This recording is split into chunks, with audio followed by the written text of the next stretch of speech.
নমস্কার, আমি বৈশাখী। শিল্প সাহিত্য বাই বৈশাখী চ্যানেলে সকল শ্রোতা বন্ধুদের আরও একবার স্বাগত জানাই। বন্ধুরা, আজ আপনাদের জন্য এনেছি সম্পূর্ণ ভিন্ন স্বাদের, ভিন্ন আঙ্গিকের একটি গল্প, বীরজা সাপ। গল্প পাঠ এবং লেখায় আমি বৈশাখী বিশ্বাস দেবনাথ। প্রাপ্তবয়স্ক শ্রোতা বন্ধুদের জন্য আজকের গল্পটি প্রথম থেকে শেষ পর্যন্ত শুনবেন।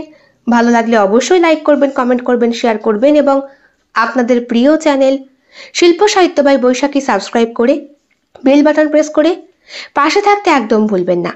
বন্ধুরা, শিল্প সাহিত্য বাই বৈশাখী এখন চলে এসেছে ইউটিউব মিউজিক পডকাস্টে। ইচ্ছে করলে আপনারা সেখান থেকেও গল্প শুনতে পারেন এবং আপনাদের ব্যক্তিগত মতামত আমার সঙ্গে শেয়ার করতে পারেন। আজ আপনাদের বলবো সম্পূর্ণ ভিন্ন স্বাদের, ভিন্ন আঙ্গিকের একটি গল্প, বীরজা সাপ। গল্প পাঠ এবং লেখায় আমি বৈশাখী বিশ্বাস দেবনাথ। গল্পটি প্রাপ্তবয়স্ক শ্রোতা বন্ধুদের জন্য। যাদের ভালো লাগবে না তারা দয়া করে এড়িয়ে যাবেন। এই গল্পটি সম্পূর্ণরূপে কল্পনা প্রসূত, যদিও কিছু ক্ষেত্রে বাস্তব ঘটনার ছোঁয়া থাকতে পারে।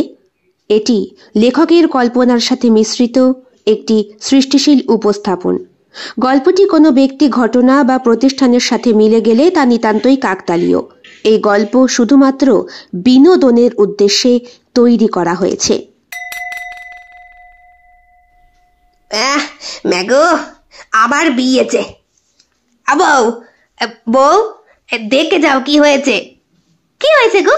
সকালে রান্নাঘরের কাজ করব নাকি? মরণ আমার, আবার বাচ্চা পেয়েছে?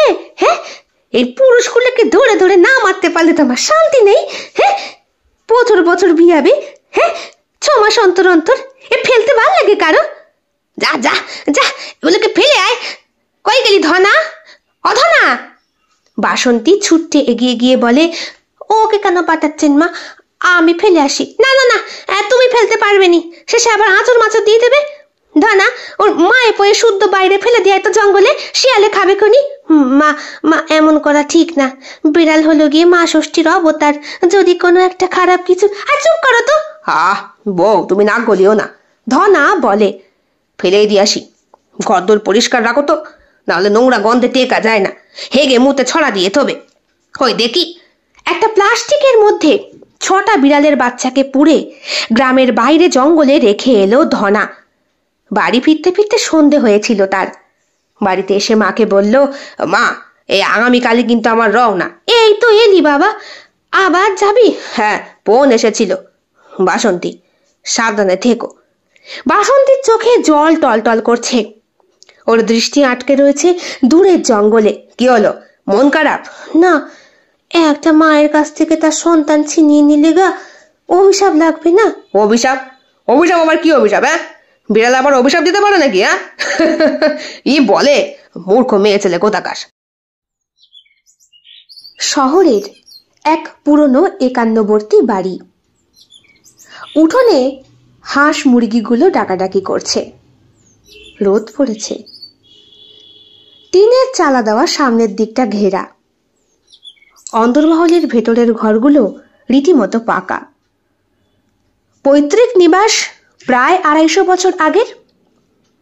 তবু বাড়ির মধ্যে সকলের সাথে সকলের হৃদ্যতাপূর্ণ সম্পর্কটা আজও চিরস্থায়ী। এইখানেই বাস করে রজতাভ, ঠাকুমার আদরের রজত। ঠাকুমা সব থেকে বেশি ভালোবাসেন তার নাতি নাতনির মধ্যে রজতাভকে। অন্যান্য সকলকে যে বাসেন না তা নয়, রজতাভ সবার থেকে ছোট সন্তান, তাই ওর প্রতি স্নেহটা একটু বেশি ঠাকুমার। রজত, এইরকম দূর গ্রামে পড়াতে যাবি? এত বছর শহরে থেকে পড়াশোনা করলি, এখন সেই গ্রামে যেতে হবে কেন দাদু ভাই?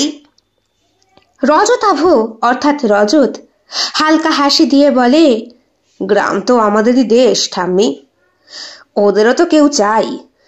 আমি না হয় ওদের কেউ হয়ে থেকে আসি কিছুদিন। তাছাড়া তোমার শিকড়ও তো তোমার সেই মাটি। ঠাকুমা হাসলেন, বললেন, কথায় বার্তায় তোর সাথে কে পারবে দাদু ভাই? একেবারে তোর ঠাকুরদার মতো হয়েছিস, আমাকে চুপ করিয়ে দিস। এরই মধ্যে রজতাভর মা সামনে এসে দাঁড়িয়েছেন। বললেন, খাবি কিন্তু ঠিকঠাক, খালি পেট নিয়ে পড়াতে যাবি না। আর হ্যাঁ, ভাত খেয়ে যাস কিন্তু, তোর আবার রুটি সহ্য হয় না তো। একা মানুষ, কি করে যে কি করবি? কি দরকার ছিল ওই ধূর অঁচপাড়া গ্রামে তোর চাকরিটা নেবার? মা, কি যে বলো, পৈতৃক ব্যবসা আমার ভালো লাগে না, সে তো তুমি ছোটবেলা থেকেই জানো। দাদা বলল, এই কিছু হলেই কিন্তু ফোন করবি, আমি গাড়ি নিয়ে যাব। আর যদি ভয় লাগে? ভয় না রে দাদা, বরং আমার একটা কৌতূহল হচ্ছে। বইপত্রে পড়েছি জলপথে যেতে হয় চাষের গন্ধে মাটির মতো মানুষ, সেটাই দেখতে চাই। মানুষ বড় হলেও মার আঁচল ছাড়লে বুক খালি লাগে রে দাদু ভাই। রজত বলল, আমি নিয়ম করে খবর দেব তোমাদেরকে। আর তুমি বলছো না, মানুষকে বুঝতে গেলে তার ভিটে মাটি বুঝতে হয়। একটা পুরনো সুটকেস, এই সুটকেসটা ঠাকুমা আদর করে দিয়েছে রজতাভকে। এই সুটকেসে করেই বিয়ের পরে প্রথম তিনি গ্রাম ছেড়ে কলকাতার মাটিতে পা রেখেছিলেন ঠাকুরদার সাথে। স্মৃতি আজও বহন করছেন। এত যত্ন করে রেখেছেন সুটকেসটার যে সব কিছু এখনো পরিপাটি, শুধু রংটা একটু মরা মরা। রং করে দিয়েছে বর্দা উৎসাহের সহিত। ছোট ভাই এই প্রথম চাকরি করতে যাবে, পৈতৃক ব্যবসা তার ভালো লাগে না। সেই সুটকেসেই সমস্ত কিছু ব্যাগ প্যাক করা। বাড়ির উঠোনে দাঁড়িয়ে রজতাভ পা বাড়ায়। পিছনে সবাই দাঁড়িয়ে যেন সকলে ছেলেকে যুদ্ধক্ষেত্রে যুদ্ধ করতে পাঠাচ্ছে।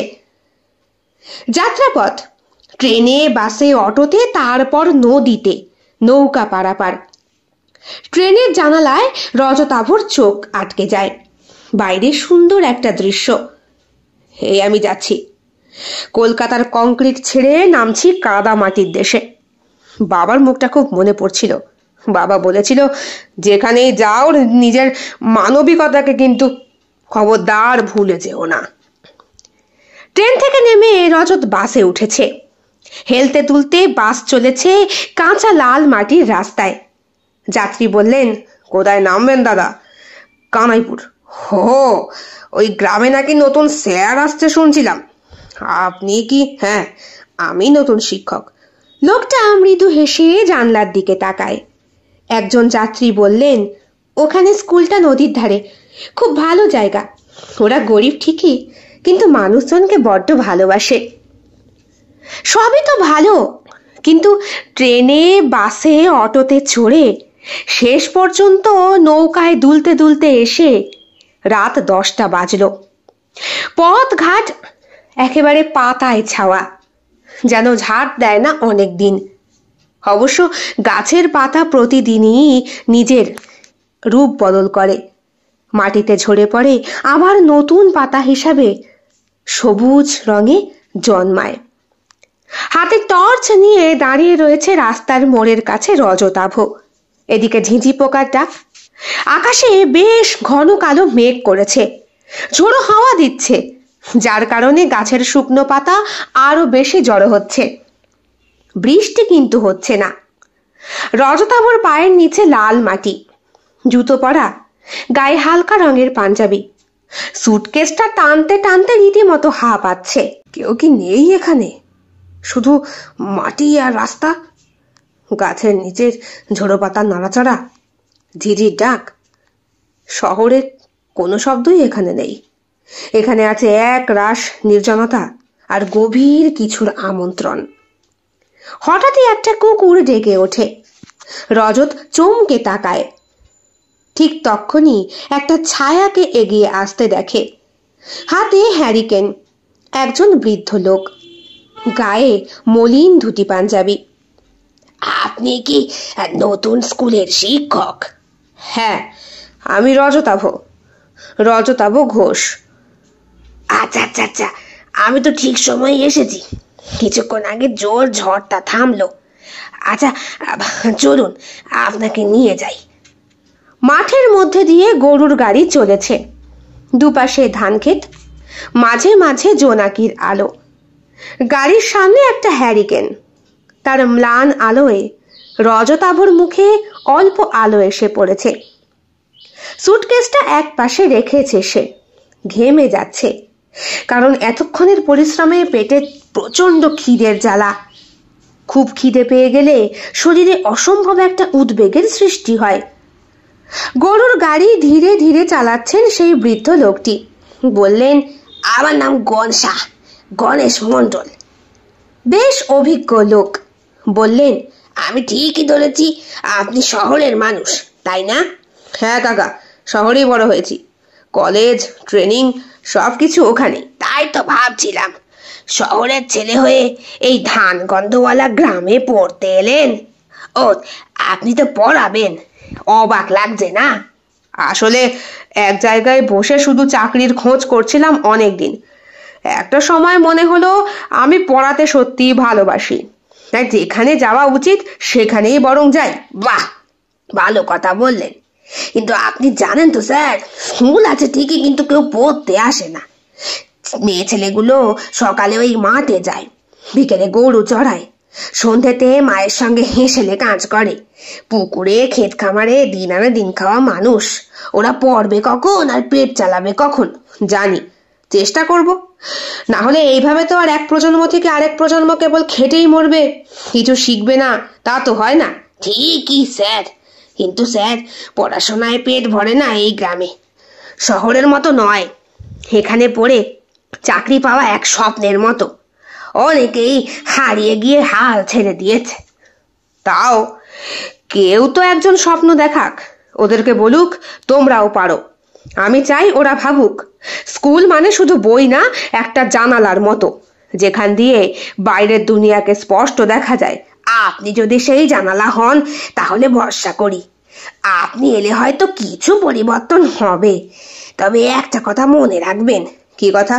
এই গ্রামে অন্ধকার শুধু বিদ্যুৎহীনতা নয়, এটা এদের অভ্যেস।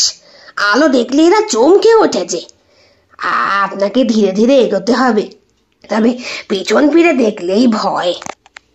আমি পালাবো না, যতটা পারি সাহস করে এখানে থাকবো। একটা দীর্ঘ নীরবতা, কেবল গরুর গাড়ির ঘন্টা টুংটাং আওয়াজ আর দূর থেকে শেয়ালের ডাক। গরুর গাড়ি এবার একটা মাটির রাস্তা পেরিয়ে বাঁ দিকে মোড় নিচ্ছে। আপনার পরিবার নিশ্চয়ই আপনাকে খুব দেখতে চাইবে। আপনিও নিশ্চয়ই তাদেরকে চোখে হারাচ্ছেন, তাই তো? হ্যাঁ, মা খুব কাঁদছিল, ঠাকুমা কান্নাকাটি করছিল, কিন্তু পরে বললো, তুই যা, ওদের পাশে গিয়ে দাঁড়া। আমার ঠাকুরদাও প্রফেসর ছিলেন, প্রথম জীবনে স্কুলেই পড়াতেন গ্রামে। অবশ্য আমারও যে নিজের ভেতরে একটা ভয় ভয় হচ্ছে না তা নয়। ভয় হওয়াটা স্বাভাবিক, কিন্তু এই গায়ে কেউ যদি শহরের আলো নিয়ে আসে, তবে সেই আলোতে নিভতে দেয় না মাটি। আপনি থাকবেন না, কিন্তু আলোটা রয়ে যাবে। মনে রাখবেন স্যার, এ বংশ পরম্পরায় ছড়িয়ে পড়বে শিক্ষা। গরুর গাড়ি থামে। গনসা বলে, এইটা আপনার থাকার ঘর স্যার, স্কুলের ঠিক পিছনে। সকালে সকলের সঙ্গে পরিচয় করিয়ে দেব। এখন একটু বিশ্রাম নিয়ে নিন, আমি চলি। রজত মানিব্যাগটা বার করে টাকা দিতে যায়। লোকটি বললেন, আগে না, খেটে খাওয়া মানুষ হতে পারি, কিন্তু সেক্রেটারি স্যার যখনই বলেছে স্কুলের নতুন মাস্টার এসছে স্টেশনে, আমি তখনই পৌঁছে গিয়েছি। আমার মেয়েগুলোর বিয়ে হয়ে গেছে, ছেলেটা পড়াশোনা করলো না, শহরে চলে গেছে। আপনি আমার ছেলেরই বয়সী, আমার ছেলে এলে তার কাছে গিয়ে টাকা নিতাম। রজতের মনটা নরম হয়ে যায়। গ্রামের মানুষগুলো সত্যি খুব অন্যরকম, এদের মনের ভেতরে কোনো প্যাঁচ থাকে না। রজত নামলো। মেঘ কেটে গিয়ে চাঁদের আলো পড়েছে। এই স্কুল ঘরটাকে দেখা যাচ্ছে দূর থেকে, আর নিচের ঘরটাকেও। চারপাশটা নিঝুম, দূরে রাত জাগা পাখি ডাকছে। রজত আবার মুখে ক্লান্তি, চোখে অসম্ভব একটা জেদ। গরুর গাড়ি থেকে নামার পর রজত স্কুলের পাশে ছোট্ট মাটির ঘরটার দিকে এগিয়ে যায়। ঘরটি টালির ছাউনি দেওয়া, ছোট্ট একটা জানালা আছে, দরজা আছে। ঘরের ভেতরেই সব সরঞ্জামগুলো গুছিয়ে রাখা। দূর থেকে শেয়ালের ডাক। একটা তালা বন্ধ ছিল। ওই বৃদ্ধ লোকটি গরুর গাড়ি নিয়ে যাবার আগে চাবি দিয়ে গেছে। ঠিক তখনই পিছন থেকে ভেসে এলো একটা কোমল নারী কণ্ঠ। স্যার, আপনার ভাত এনেছি। রজত চমকে ঘুরে দাঁড়ালো। অন্ধকারের মধ্যে হ্যারিকেনের আলো এসে পড়েছে নারীর মুখে। গায়ে হালকা হলুদ রঙের শাড়ি, আঁচল মুখের পাশে টেনে রাখা, মাথায় সিঁদুর, হাতে শাখা পলা। বয়স 28-29-এর কাছাকাছি হবে হয়তো। মুখে একটা অদ্ভুত শান্তি আর কোমলতা। হাতে একটা পেতলের থালা। গন্ধে বোঝা যাচ্ছে মুগ ডালের সোঁদা ভাব মিশে আছে। আর এই নারীর শরীরে আছে একটা কামিনী ফুলের সুবাস। আপনি আপনি কে? ভয় পাচ্ছেন কেন স্যার? আমি বাসন্তী, পাশের বাড়িতেই থাকি। শুনেছি নতুন মাস্টার মশাই আসছে। গনসা কাকা সকালবেলা আমার সৌর মশাইকে বলছিল।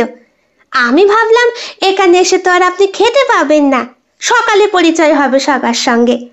মেয়ে মানুষ তো, যতই হোক। মায়ের মন যেমন কাঁদে, মেয়ে মানুষের মনও কাঁদে, তাই একটু ভাত নিয়ে এলাম। রজতাবু কিছু বলার আগেই ভাতের কথা শুনেই তার পেটের ভেতরটা কেঁপে উঠল। দীর্ঘক্ষণ ট্রেন, বাস, অটো, নৌকা পথ পেরিয়ে পেটের ভেতর শুধু হাওয়া।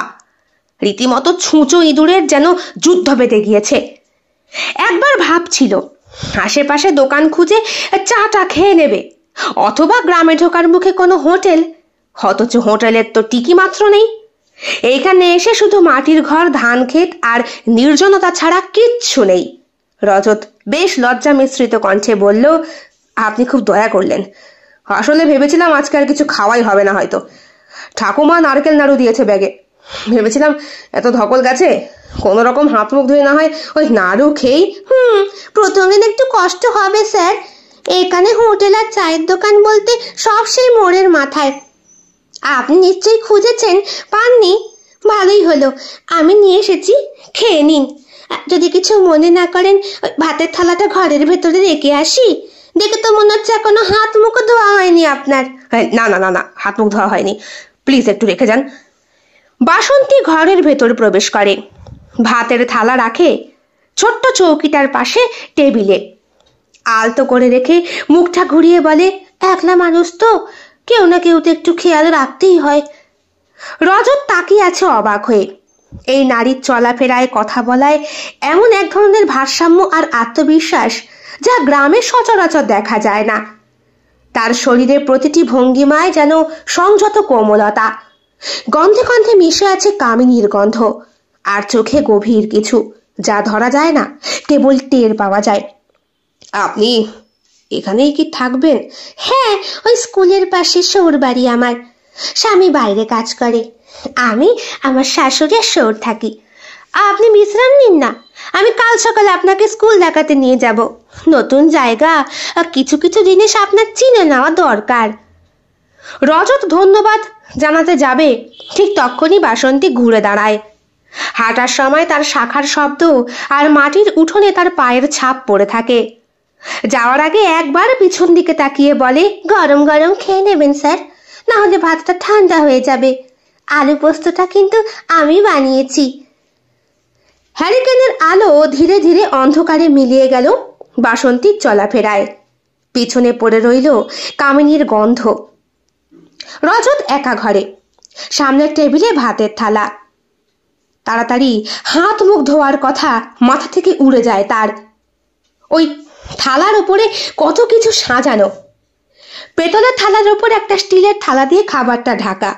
গরম ভাত, ধোঁয়া উঠছে। মুগের ডাল, আলু পোস্ত, বেগুন ভাজা আর নারকেলের টক। ডাল আর ভাত থেকে ধোঁয়া উঠছে এখনো। পেটের খিদে যেন এবার চিৎকার দিয়ে ওঠে। এই তো জীবন। শহরে এত দামি খাবার খেয়েছি, কিন্তু এমন কিছু, এ তো পুরো ঠাকুমার হাতের স্বাদ, বহুদিন খাইনি। একটা পিতলের গ্লাসে জলও রাখা আছে। ঘরের বাইরে কুকুর ডাকছে, ঝিঝি পোকার ডাক, কিন্তু রজতের মনে তখন শুধু আলু পোস্ত আর মুগের ডালের স্বাদ। বাড়ির পাশে একটা ছোট্ট কুয়ো, কোনো রকম সেখান থেকে চোখে মুখে জল দিয়ে হাপুস হুপুস গিলতে থাকলো রজত। খাওয়ার পরে তৃপ্তির ঢেকুর তুলল সে, কিন্তু মনটা ভরল না। মনে হচ্ছিল আরো একটু হয়তো খেতে পারতাম। পরের দিন ভোর হয়েছে, কিন্তু আকাশে সূর্যের আলোর দেখা নেই। জানলার ফাঁক দিয়ে দেখা যাচ্ছে পশ্চিম দিকে ঘন কালো মেঘ। পাখির সারা শব্দ নেই কোনো, বাতাসটা যেন থমকে আছে। প্রকৃতি নিজেই নিঃশব্দে অপেক্ষা করছে কিছু একটা দেখার। রজত একটা হালকা চাদর মুড়ি দিয়ে ঘুমোচ্ছিল। এইটা তার বাড়ি থেকেই অভ্যেস। প্রচন্ড গরমেও গায়ে একটা হালকা চাদর মুড়ি দিয়ে তার ঘুমোতে ভালো লাগে। হঠাৎই দরজার কাছে সেই নারী কণ্ঠটি, স্যার স্যার উঠেছেন? আজকে আপনার প্রথম দিন না? রজতের চোখটা খুলে যায়। কাঁদুরির বাঁশ দেওয়া ওপরের ছাউনিটা, মাটির দেওয়ালে গাঢ় ছায়া, পাশেই ছোট্ট টেবিল যেখানে জল ভরা ছিল, ওই মেয়েটি দিয়ে গেছে।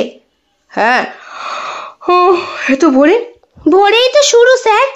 আজ আকাশের মুখটা ভার। আমি ভেবেছি আপনাকে সকাল সকাল ঘুরিয়ে নিয়ে আসি। রজত উঠে বসে। বিছানার পাশে ব্যাগটা রেখেছিল। ব্রাশ আর কলগেটটা বার করে। বাইরে বেরোনোর আগে জানলার ফাঁক দিয়ে বাসন্তীর দিকে একবার তাকায়। আজকে বাসন্তী পরেছে গাঢ় নীল রঙের তাঁতের শাড়ি। আকাশের মেঘের সঙ্গে ওর শাড়ির রংটা অনেকটাই ম্যাচ করছে। নীল রংটা বোধহয় কৃষ্ণ নীল। খোপায় জড়ানো বেলি ফুলের মালা। আপনি তো প্রতিদিনই সুন্দর করে সাজেন নাকি? আমরা এইরকমই থাকি। আপনি হয়তো দেখে নতুন নতুন ভাবছেন। কেন, শহরের মেয়েরা বুঝি খোপায় ফুল দেয় না? দেয়, ওই বিয়ে উপলক্ষে দেয়, অথবা কোনো অকেশন পারপাস দেয়। তাছাড়া কি কি পরিপুষি? কিছু না কিছু না কিছু না। রজত নিজেকে সামলে নিল। ঠিক এই সময়, আয় বাসন্তী, বাসন্তী, আর কয় গেলি? আর শোন দেখি। বাসন্তীর মুখটা হঠাৎ থমকে যায়। সেই মিষ্টি হাসির জায়গায় একটা হালকা উদ্বেগের রেখা। সে বলে, আসি। আপনি মুখ ধুয়ে নিন স্যার, আমি এক্ষুনি আসছি। এই বলে বাসন্তী তাড়াতাড়ি পা ফেলে চলে যায়। তার আঁচল হাওয়ায় একটু দুলে ওঠে। তার সুন্দর শরীরের গঠনটা রজতের চোখে কয়েক সেকেন্ডের জন্য ধরা পড়েও আবার যেন মিলিয়ে যায়।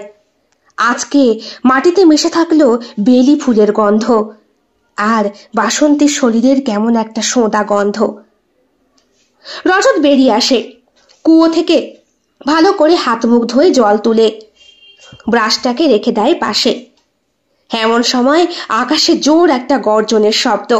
প্রথম দিন সকালেই এইরকম একটা অনুভূতি। আরে এখানে কি রোদ টোদ ওঠে না নাকি? কিছুক্ষণ পর বাসন্তী আবার এসে উপস্থিত হয়। রজত বারবার বাসন্তীর কথাই ভাবছে।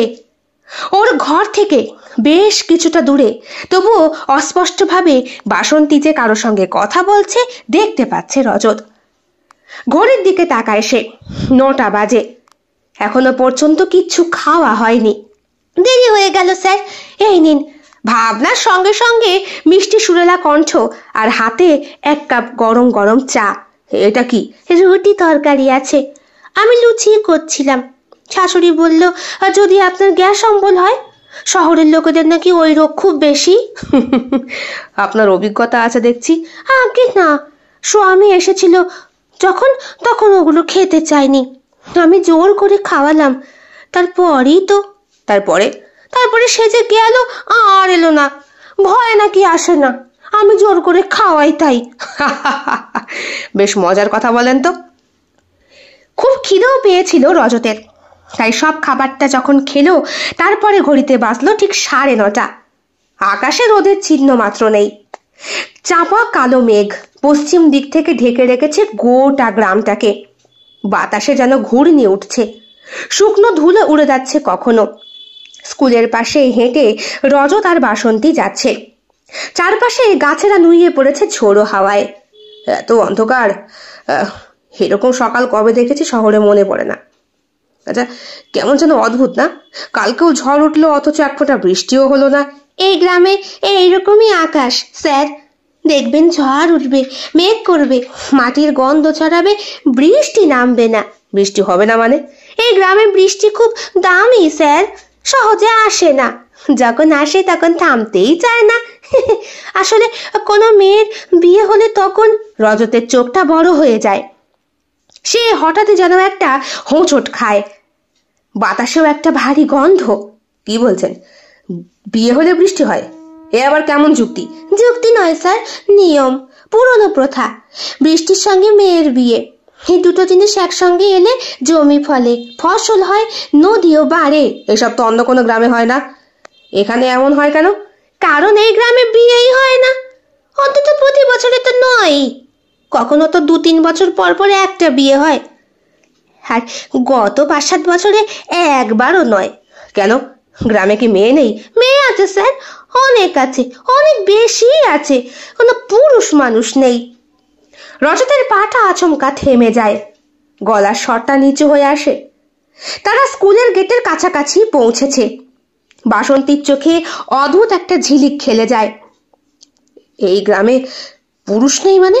মানে এখানে পুরুষ মানুষ বেশি দিন টেকে না, অসুস্থ হয়ে মরে যায়, সহ্য ক্ষমতা কম, কেউ কেউ আর ফিরে আসতে চায় না, আবার কেউ কেউ থাক, এই নিয়ে বেশি কথা বলবো না, আপনি ভয় পাবেন। না না বাসন্তী, আপনি বলুন, এমন কথা সম্পূর্ণ না শুনে থাকা যায় না। এই গ্রামে একটা বিশ্বাস আছে, প্রচলিত, এখানে কোনো পুরুষ দীর্ঘদিন থাকলে মেয়েরা অস্থির হয়ে ওঠে।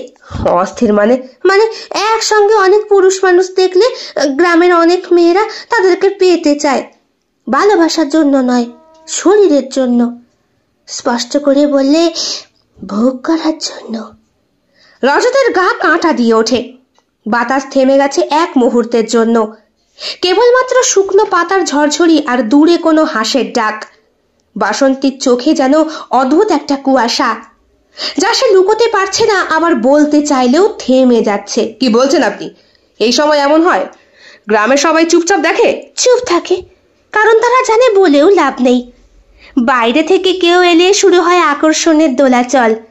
গ্রামের মেয়েদের কেউ কেউ বলে অভিশপ্ত, আবার কেউ বলে পুরুষেরা নিজের দোষেই তো মরে। রজত দেখল বাসন্তীর মুক্ত ঝরা হাসি, তার দাঁতের পাটি কত সুন্দর, একেবারে ভগবানের দেওয়া পরিমাণ মতো। এতটুকু দাঁতের আকার এদিক ওদিক নেই।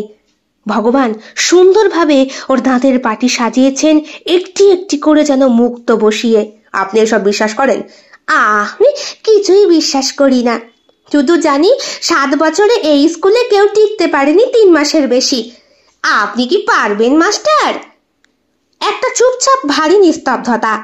রজত হালকা কেঁপে ওঠে, পিছনে যেন মেঘটা গর্জে উঠল।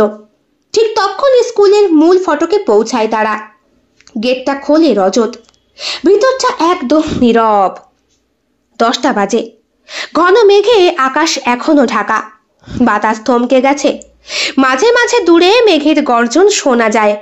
স্কুল প্রাঙ্গণে রজত ঢোকে। স্কুলটা মাঝারি আকৃতির, মাটির চত্বর, একতলা টালির ছাউনি, 3টে ক্লাসরুম, একটিতে অফিস। দেওয়ালে নীল রঙের ছাপ, যেটা এখন কেমন যেন চটে যাওয়া। প্রধান গেট খোলা থাকলেও হেডমাস্টারের রুমে তালা ঝুলছে। রজত পকেট থেকে চাবিটা বার করে, মনে মনে বলে, আজ থেকে এই চাবির দায়িত্ব আমার। দেখাই যাক ভিতরের কি অবস্থা। তালা খুলে ঘরে ঢোকে রজত। ধুলোর স্তর জমে আছে টেবিল চেয়ারে, দেওয়ালে ঝুলছে বিবর্ণ ক্যালেন্ডার। একটা খাতা টেনে নিয়ে খুলে দেখে শিক্ষকের নাম, পদ, উপস্থিতির খাতায় অনেকের নাম কেটে গেছে বা ঘষে দেওয়া হয়েছে। অনেকদিন ধরে স্কুলে কেউ আসে না, এত মাস্টার কেউ নেই। এই স্কুল এতদিন বন্ধ ছিল। চোখ পড়ে ছেলে মেয়েদের নামের খাতায়, অধিকাংশই ছাত্রীর নাম। ছেলেদের নাম নেই তা নয়, তবে হাতে গোনা। পাশে লেখা ছুটে গেছে, বিয়ে হয়ে গেছে, অসুস্থ, নিরুদ্দেশ ইত্যাদি। রজতের গলা শুকিয়ে আসে। ছেলেরা যাচ্ছে কোথায়? এই গ্রামে তাহলে পড়াশোনার ভবিষ্যৎ কোন দিকে? তখনই বাইরে টং টং শব্দ বেজে ওঠে। রজত বলে, ঘন্টা, ঘন্টা কে বাজালো? অবাক হয়ে সে দেখে কয়েকটা মেয়ে ছুটে আসছে স্কুলে। ছাত্রীদের পোশাক পরা, স্কুলের যেই পোশাক উচিত সেই পোশাকই, তবে আচার আচরণ কেমন যেন পুতুলের মতো সাজানো। তারা সোজা ক্লাসরুমের দিকে এগিয়ে যায়। রজতও এগিয়ে যায়। ঘড়ির কাঁটায় তখন 10:30 বেজে গিয়েছে। রজত ক্লাসরুমে ঢুকে থমকে দাঁড়ায়। ঘর জুড়ে প্রায় 20-25টা মেয়ে বসে, প্রত্যেকের মুখে নিঃশব্দ চাহনি, প্রত্যেকেই তাকিয়ে তার দিকে। এমন ভাবে যেন বহুদিন ধরে কারো অপেক্ষা করছিল, যেন একমাত্র পুরুষের উপস্থিতি তাদের চেতনা জাগিয়ে তুলেছে। এ তো স্বপ্ন, এরা তো কোনো সাধারণ ছাত্রী না, প্রত্যেকটা এক একটা অপ্সরা।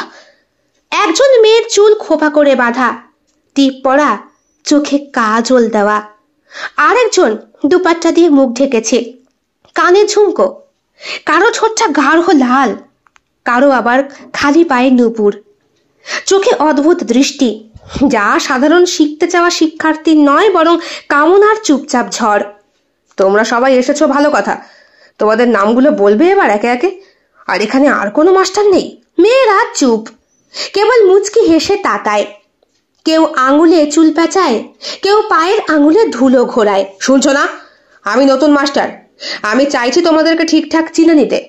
আমার ফোনটা। পকেট হাতায় রজত। মনে পড়ে বাসন্তীর সাথে কথার ছলে বেরোতে গিয়ে ঘরেই ফোনটা রেখে এসেছে। ঠিক সামনের বেঞ্চে বসা একটি মেয়ে উঠে দাঁড়ায়, সরাসরি চোখ পড়ে রজতের দিকে, ঠোঁটে হালকা বাঁকা হাসি।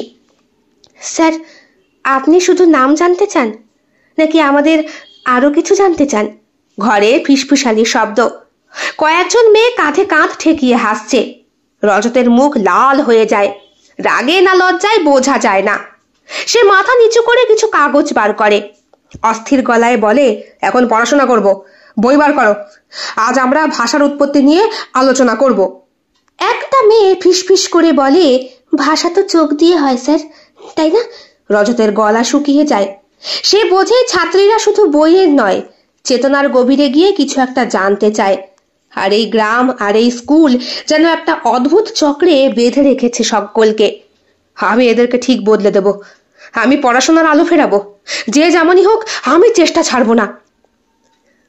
কি করে যে রজত পুরো সময়টা কাটিয়েছে এটা বলা খুবই কষ্টকর।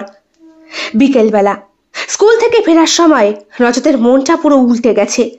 ধুলো বালি মুখে লেগে আসল অস্বস্তি মাথার ভেতরে, যেন শত শত সুন্দরী চোখ ওকে গিলে খাচ্ছে।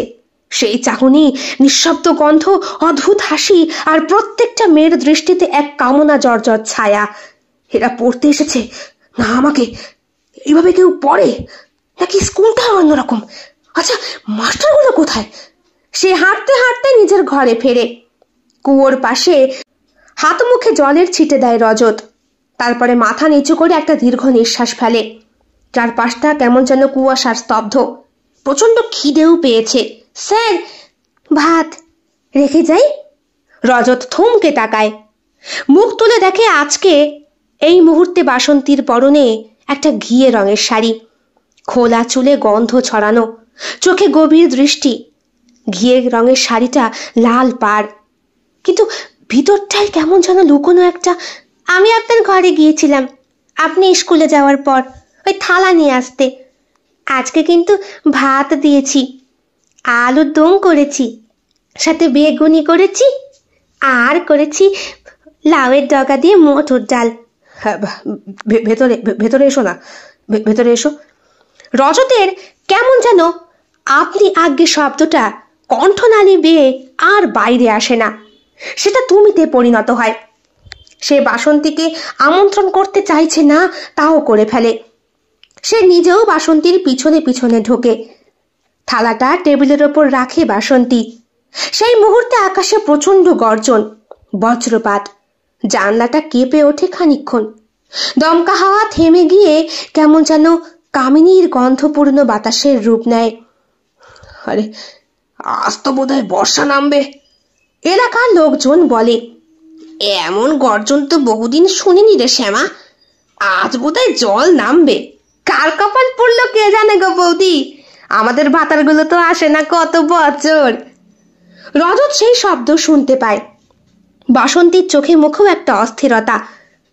আচ্ছা, আজকের স্কুল নিয়ে তুমি কিছু বলতে চাও? আজকের ক্লাসের পর কিছু বলার নেই তো স্যার। বাসন্তী তাকিয়ে রয়েছে রজতের দিকে। তার চোখ যে দেখছে সেটা বিশ্বাস করার মতো নয়। এই চোখ যেন চোখ নয়, যেন একটা আয়না। বাসন্তী এগিয়ে আসে, রজত এগিয়ে আসে তার দিকে। বাইরে বিদ্যুতের ঝলকানি আরো বেশি বেড়েছে। ছেলে পুলে যে কজন ছিল সবাই মাঠ ছেড়ে বাড়িতে ঢুকছে। ঠিক তক্ষুনি কাঁটা চোরার মতো এক কিশোরী, হয়তো বয়স 16 কি 17, দৌড়ে বেরিয়ে পড়ে নিজের বাড়ি থেকে। মা, আমি যাচ্ছি, আমি স্যারের কাছে যাচ্ছি। উনি আমাকে নীরু, পাগল হয়েছিস? কোথায় যাচ্ছিস ঝড়ের সময়? মা মা আজ সকালে আমি ওর মুখ দেখেছি। আমার বর এসে গেছে মা, আমি শুধু ওকে চাই, শুধু আমি ওর হতে চাই। মা, দিদি গঙ্গায় ডুবে আত্মহত্যা করেছে, আমি মরতে পারবো না মা, আমি কুমড়োর মতো বসতে পারবো না। আমার বিয়ে হবে, গ্রামে না হোক, আমার অন্য জায়গায় বিয়ে হবে মা, অন্য জায়গায় বিয়ে হবে। মেয়েটি নিজের চুলে ফুল গোজে একটা পাতলা কাপড় পরে বেরিয়ে পড়ে। পিছনে তার মা চিৎকার করতে করতে বলে, ওরে ওরে তুই যাস নে মা। বিদ্যুতের ঝলকানি আরো বাড়ে। আমি ভয় পাই না মা, আমি জানি আজ বর্ষা নামবে, ওই স্যার আমার হবে। এদিকে রজতের ঘরে তখন ভাতের থালা পাশে নিয়ে টেবিলের কাছে দাঁড়িয়ে রয়েছে বাসন্তী, আর বাইরে রাস্তায় ওই কিশোরী ধীরে ধীরে অন্ধকারের ভেতর থেকে এগিয়ে যাচ্ছে। রাত গভীর হচ্ছে, আকাশও ভারী হচ্ছে, বৃষ্টিটা নামবো করেও নামতে পারছে না। স্কুলের পেছনে সেই বাড়িটার দরজাটা অর্ধেক খোলা, ভিতরে একটা প্রবল উষ্ণতা। ঠিক সেই মুহূর্তে দরজার কাছে পরিচিত কারো কণ্ঠ। গরুর গাড়ি করে এসেছে সেই বৃদ্ধটি। বললেন, বাবু উঠে আসেন বাবু। কে কে? আমি গনসা। বাসন্তী রজতের হাতটা টেনে ধরে, বলে, এখন তুমি আমার ছেড়ে কোথাও যেতে পারবে না। গ্রামে বর্ষা নামছে, সবাই জেনে গেছে। গত 7 বছর এই গ্রামে ফসল ফলে না, মানুষ না খেতে পেয়ে মরে। এই গ্রামে যে অভিশাপ আছে, এই গ্রামে লোক কি থাকে না, থাকবে কি করে? এই গ্রামের লোক কি যে এক ভাতারে হয় না। বলে একটা অদ্ভুত হাসি দেয় বাসন্তী। বাসন্তীর সেই মুক্ত ঝরা দাঁতের পাটির হাসিতে নিজেকে আটকে রাখতে পারে না রজত। বাসন্তীকে চাপটে ধরে সে, তার ঠোঁটে ঠোঁট রাখে রজত। ঠিক সেই মুহূর্তে আবার পেছন থেকে সেই বৃদ্ধর কণ্ঠ, বাবু উঠে আসেন, আমি জানতাম আজ বৃষ্টি নামবেই, কারো শরীর কারো হয়ে যাবে আজ, আপনি এখানে থাকলে মরবেন বাবু, চলুন আপনাকে ট্রেন ধরিয়ে দিই। রজত তাকায়, তার সারা শরীর কাঁপছে। হঠাৎ একটা সন্দেহ জাগে ওর মনে। আচ্ছা আপনি কি জানেন এটা কি হচ্ছে? গ্রামটা অভিশপ্ত বাবু, আপনি চলে আসেন। এখানে প্রতি বর্ষায় একজন নারী যার শরীর দীর্ঘদিন পর সাড়া দেয়, সে এক পুরুষকে ছোঁয়, আর যাকে ছোঁয় সে আর রক্ষা পায় না। আজকে আপনি যাকে কাছে দেখতে পাচ্ছেন তার শরীর আছে কিনা দেখেন, তার আত্মা আপনাকে গিলে খাবে। রজত চমকে ওঠে। ঘরের ভেতরে বাসন্তীর হাসির কণ্ঠস্বর, তুমি আমায় ছুঁয়েছ না, আর পালাতে পারবে না। এমন সময় বাসন্তীর কাছে এগিয়ে তার খোলা চুল ধরে টান মারে নীরু। বলে, উনি আমার স্বপ্ন, উনি কোথাও যাবে না। আচ্ছা উনি গেলে আমি মরবো, উনি আমার স্বামী হবেন। রজত বুঝতে পারে না কি হচ্ছে। এদিকে গরুর গাড়ির সেই গনসা বলে, উঠে আসেন বাবু, মেয়েরা কাই করে, এদের বিয়ে হয় না সঠিক সময়, এ গ্রামে ছেলে আসে না ভয়ে, এক মেয়েতে এক পুরুষে থাকে না যে, শত পুরুষ গিলে খেতে পারে এরা, আপনি উঠে আসেন। রজত আর ফিরে তাকায় না। হাতের কাছে যা ছিল তা নিয়ে দরজার দিকে দৌড় মারে সে। গরুর গাড়িতে উঠে পড়ে। গাড়িটাও বৃষ্টিতে ভিজে গেছে। বর্ষা নেমেছে, প্রচন্ড বৃষ্টি, কাদা মাটিতে ছেয়ে যাচ্ছে গোটা রাস্তাটা। লাল মাটির জল যেন ধুয়ে যাচ্ছে। আপনি কি করে জানলেন আমি এখানে আছি? আমি অনেক বছর আছি বাবু, আজ ক্ষেত থেকে ফিরছিলাম, বউ বললো আজ নাকি বর্ষা নামবে, তাই আর নিজেকে আটকে রাখতে পারলাম না। আমি প্রথম দিনই বলেছি আপনি আমার ছেলের বয়সী, তাই দূরে বজ্রপাত হয়। গরুর গাড়িটা বাঁকা পথে মোড় নেয়। মাঠের পাশ দিয়ে যেখানে রজত প্রথম পা রেখেছিল সেইখান থেকে সে এখন পালাচ্ছে। এদিকে দূরে তখনও বাসন্তী আর নীরুর কণ্ঠস্বর ভেসে আসে, ওদের গন্ধ মাখা শরীর। আমি কি ভুল করলাম? আমি কি পালিয়ে বাঁচবো নাকি? ঠিক সেই মুহূর্তে গনসা বলে, আপনি পালিয়ে যান, আমার ছেলেটা বাঁচেনি। এই গ্রামের মেয়েদের সঙ্গে বিয়ে দিয়েছিলাম, বিয়ের 5 দিনের মাথায় ছেলে বট গাছে ঝুলে আত্মহত্যা করে। পরে বুঝেছিলাম আমার ছেলের সুখে বউ সুখী হতে পারেনি, তার চেয়ে আরো বেশি চাই স্যার থামুন, আমায় নিয়ে যান। কিন্তু গাড়ি থামে না। গরুর গাড়ি বৃষ্টিতে হারিয়ে যায়। দূরে তখন নিরুৎ চিৎকার আর বজ্রের গর্জন। রাতের শেষ ভাগ। স্টেশনটা অন্ধকার আর কুয়াশাচ্ছন্ন। মাঝে মাঝে ট্রেনের হুইসেলের শব্দ ছুটে আসছে। বৃদ্ধ লোকটি রীতিমতো হাঁপাচ্ছে। স্টেশনে হলুদ আলো ঝিমঝিম করছে। ছায়ার মতো দুইজন মানুষ, একজন ক্লান্ত, আরেকজন হাঁপাচ্ছে, আরেকজন ধীতু এবং স্থির। আপনি না থাকলে আজ হয়তো বাঁচতাম না গঞ্জা কাকা। মনে রাখবেন বাবু, কিছু কিছু জায়গায় মানুষ জন্মায় কিন্তু বাঁচে না। আপনি পালাতে পারেন, তখন কেন পালাবেন না? আর ফিরে আসবেন না, খবরদার। ঠিক তখনই ট্রেনের হুইসেলটা বেজে ওঠে। লাল আলো জ্বলে ওঠে সিগনালে। ট্রেন ধীরে ধীরে প্ল্যাটফর্মে ঢোকে। রজত তাড়াতাড়ি উঠে পড়ে একটা জেনারেল কামরায়। সিট খালি পেয়ে বসে পড়ে জানলার ধারে। বুকের ধড়পড় থামাতে রুমাল বার করে মুছে নেয়। চোখ বন্ধ করে কয়েক সেকেন্ড বসে রজত। শেষ পর্যন্ত বাঁচলাম, আমি আমি ফিরে যেতে পারবো। হঠাৎ করে তার চোখ পড়ে সামনের সিটের দিকে। সালোয়ার কামিজ পরা এক তরুণী, নিস্তব্ধ, চুপচাপ। মেয়েটি ব্যাগের মধ্যে বইপত্র গোছাচ্ছে আর বারবার ট্রেনের দরজার দিকে তাকাচ্ছে। আপনি কি নামবেন? রজত জিজ্ঞাসা করে। মেয়েটি ঘুরে তাকায় রজতের দিকে, চোখে এক ধরনের কোমলতা। হ্যাঁ, নামবো। আমি গ্রামে যাচ্ছি। সরকারি স্কুলে পোস্টিং হয়েছে আমার, হেডমিস্ট্রেস হিসেবে। আগের মাস্টার 3 মাস আগেই মারা গেছে। রজতের হাতটা ঠান্ডা হয়ে আসে, চোখে বিস্ময়। আপনি জানেন এই গ্রামটা কেমন? কেমন মানে? ওখানে অদ্ভুত ব্যাপার ঘটে। ওখানে পুরুষেরা... বলে থেমে যায় রজত। মেয়েটি কিছু বুঝতে না পেরে ভুরু কুঁচকে বলে, আপনি ছিলেন নাকি ওখানে? হ্যাঁ, মাত্র একদিন। মনে হচ্ছে যেন কয়েক বছর। মেয়েটি চুপ করে থাকে। এরপর একটা বই বার করে বলে, বেড়ালের চোখে দৃষ্টিহীন গ্রাম। জানেন কে লিখেছেন? কে? আমার মাসি। রজত বইটার দিকে তাকায়। এই বই আপনি কোথায় পেলেন? আমার মাসি গ্রামেই থাকতেন, অনেক বছর আগে মারা গেছেন। তিনি এই বই লিখেছিলেন, কেউ ছাপাতে দেয়নি। আমি ওনার লেখা এই খাতাগুলো নিজের ছাপায় বার করেছি। এখানকার মেয়েদের স্বভাব অনেকটা ওই পশুদের মতো। সঙ্গিনীকে 1 বছরের জন্য রেখে পরে আবার ভুলে যায়। কিছু কিছু পশু আছে সারা জীবন এক সঙ্গিনীর সঙ্গে জীবন কাটায়, কিন্তু এরা তাই নয়। এই গ্রামে একবার বিড়ালের উৎপাত খুব বেড়েছিল। প্রত্যেকটা মানুষ পুরুষ বিড়ালগুলোকে খুঁজে খুঁজে মেরেছিল, যাতে বাচ্চার জন্ম আর না দিতে পারে ওই মেয়ে বিড়ালগুলো। পরে বিড়ালের কান্নায় এই গোটা গ্রাম অভিশপ্ত হয়ে যায়।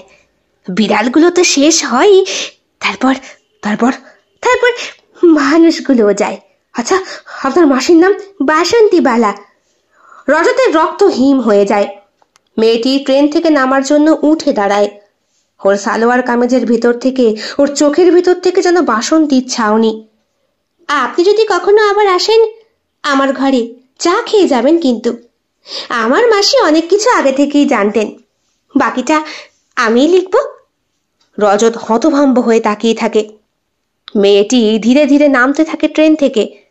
বাইরে আবার সেই গ্রামের ধোঁয়াটে কুয়াশা দেখা যাচ্ছে। কেমন লেগেছে আজকের গল্প? কমেন্ট বক্সে কমেন্ট করতে একদম ভুলবেন না। ভালো লেগে থাকলে অবশ্যই লাইক করবেন, কমেন্ট করবেন, শেয়ার করবেন এবং আপনাদের প্রিয় চ্যানেল শিল্প সাহিত্য বাই বৈশাখী সাবস্ক্রাইব করে বেল বাটন প্রেস করে পাশে থাকতে একদম ভুলবেন না বন্ধুরা। দেখা হবে খুব শিগগিরই আগামীকাল সম্পূর্ণ নতুন একটি ভিন্ন স্বাদের গল্পের সঙ্গে।